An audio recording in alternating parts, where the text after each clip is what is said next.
মাস্টার্সের চূড়ান্ত পর্বের পরীক্ষায় সবাই ফেল, এমন কাণ্ড কুষ্টিয়া সরকারি কলেজের রসায়ন বিভাগে।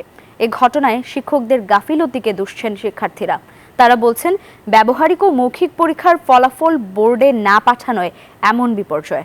এদিকে কারিগরি ত্রুটি উল্লেখ করে সমাধানের আশ্বাস কলেজ কর্তৃপক্ষের। মাহতাবুদ্দিন লালনের তথ্যচিত্রে ডেস্ক রিপোর্ট।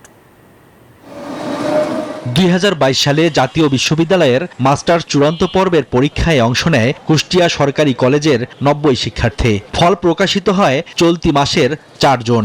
এতে রসায়ন বিভাগের সব শিক্ষার্থীরই ফলাফল আসে অকৃতকার্য।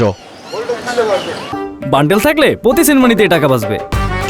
বিকাশ সেনমানি বান্ডেল কিনে জিতুন প্রতি লেনদেনে। বিষয়টি নিয়ে শিক্ষার্থীরা শিক্ষকদের সাথে যোগাযোগ করলে জানতে পারেন, ব্যবহারিক ও মৌখিক পরীক্ষার ফলাফল জাতীয় বিশ্ববিদ্যালয়ে না পাঠানোয় ঘটেছে এমন বিপর্যয়। শিক্ষার্থীদের অভিযোগ, শিক্ষকদের গাফিলতির কারণেই ঘটেছে এমন ঘটনা। আমরা স্যারদের এই অবহেলাতে বা স্যারদের গাফিলতির কারণে আমরা অবশ্যই ব্যথিত হয়েছি এবং আমাদের কলেজের মতো স্বনামধন্য একটি প্রতিষ্ঠানে এই ধরনের ঘটনা আমরা কখনোই চাই না। ছাত্রছাত্রীদের যে রেজাল্ট আটকাইছে, এটা হচ্ছে একজন দুইজনের না, আটকাইছে কিন্তু প্রায় 90%। মানে কি যে সবার, যেহেতু গাফিলতা আছে, এটা অবশ্যই ছাত্রদের দায় স্বীকার করতে হবে। কারণ ছাত্রদের কারণেই একজন শিক্ষার্থী তার রেজাল্ট পাচ্ছে না রেজাল্টের দিন। এটা সম্পূর্ণ ছাত্রদের গাফিলতি।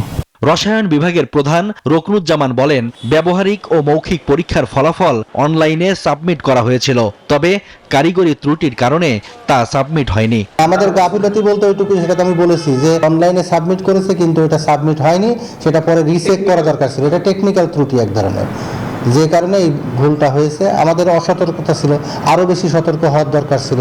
ঘটনাটি দুঃখজনক উল্লেখ করে কলেজের অধ্যক্ষ জানিয়েছেন, বিষয়টি সমাধানের চেষ্টা চলছে। ছাত্রদের 1 বছর নষ্ট হওয়ার প্রশ্ন নাই। আমরা আশা করছি যে একেবারে অল্প সময়ের মধ্যে এই বিষয়টি নিষ্পত্তি করা যাবে। দায়িত্বে অবহেলার কারণে তাদের প্রতি যতটুকু ব্যবস্থা গ্রহণ করা, সেটা আমরা প্রশাসনিকভাবে সেটা আমরা নিচ্ছি এবং নেব। এ ঘটনায় জড়িত শিক্ষকদের বিরুদ্ধে ব্যবস্থা নেওয়ার দাবি ভুক্তভোগী শিক্ষার্থীদের।